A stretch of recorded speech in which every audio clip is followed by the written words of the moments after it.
बहुत समय पहले मगध राज्य के एक छोटे से गांव में आर्या नाम की एक लड़की रहती थी। आर्या का सपना था कि वह पढ़ लिख कर अपने गांव को रोशन करे और लोगों की मदद करे।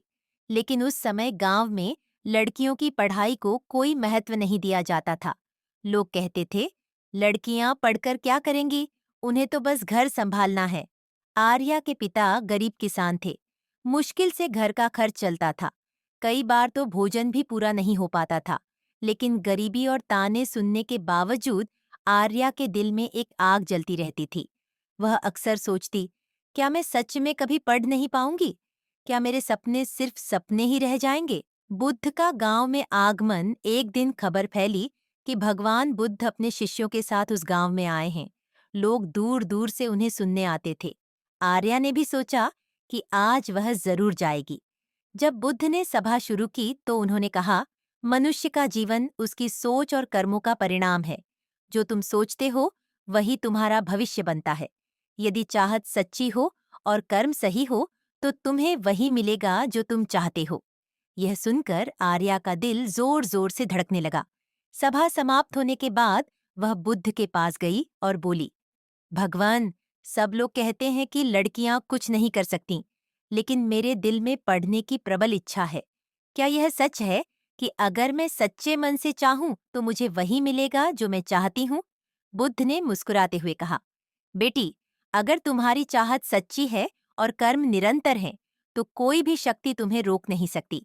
याद रखो, सोच बीज है, कर्म उसकी सिंचाई है और धैर्य उसका फल है। संघर्ष की राह। उस दिन के बाद आर्या ने ठान लिया कि चाहे कितनी भी मुश्किलें आईं, वह पढ़ाई नहीं छोड़ेगी। वह खेतों में काम करके जो पैसे मिलते, उनसे पुरानी किताबें खरीदती, दिन में मजदूरी करती और रात को दीपक जलाकर पढ़ाई करती।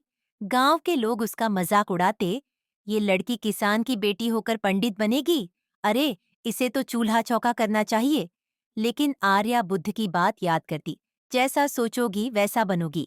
पहला फल। कई सालों की मेहनत के बाद आर्या ने गांव की परीक्षा में पहला स्थान हासिल किया। अब वही लोग जो उसका मजाक उड़ाते थे, उसे सम्मान से देखने लगे। लेकिन आर्या की चाहत यहीं खत्म नहीं हुई। उसने ठान लिया, मैं केवल अपने लिए नहीं, पूरे गांव की बेटियों के लिए पढ़ाई का रास्ता खोलूंगी। दूसरी परीक्षा। आर्या ने शहर जाकर पढ़ाई करने का निश्चय किया। लेकिन पैसे कहाँ से आते? पिता के पास तो मुश्किल से गुजारा चलता था। उसने गांव के लोगों से मदद मांगी। कुछ ने हंसी उड़ाई, कुछ ने मना कर दिया। लेकिन आर्या ने हार नहीं मानी। वह बकरियां चराने लगी, मजदूरी करने लगी और धीरे धीरे इतना पैसा इकट्ठा कर लिया कि शहर जाकर पढ़ सके। शहर में भी संघर्ष आसान नहीं था। वहां लोग अमीर घरों से थे, अच्छे कपड़े पहनते थे और मजे से पढ़ते थे। लेकिन आर्या के पास न किताबें थीं, न अच्छे कपड़े। कई बार वह भूखी भी रहती। फिर भी वह बुद्ध के शब्दों को याद करती, धैर्य रखो बेटी, जो चाहोगी वही मिलेगा। सफलता की किरण। कई साल की कठिन मेहनत के बाद आर्या ने विद्या हासिल की और राज्य की सर्वोच्च परीक्षा पास कर ली। अब वह विदुषी स्कॉलर के रूप में जानी जाने लगी।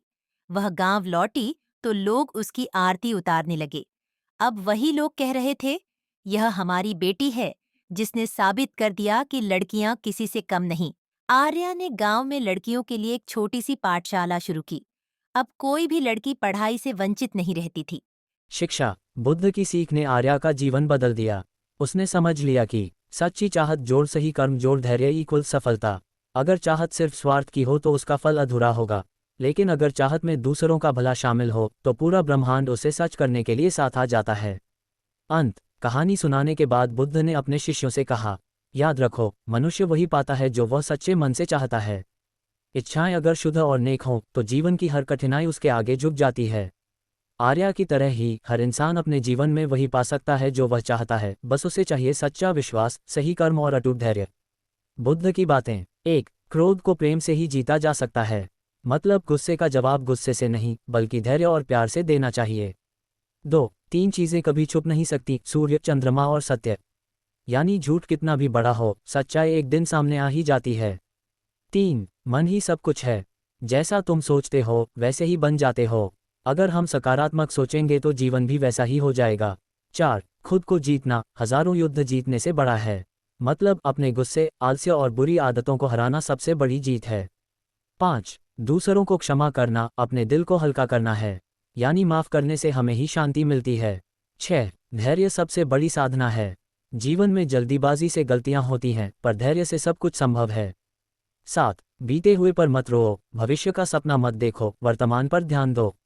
यानी अतीत की चिंता और भविष्य की कल्पना छोड़कर आज का काम ईमानदारी से करो।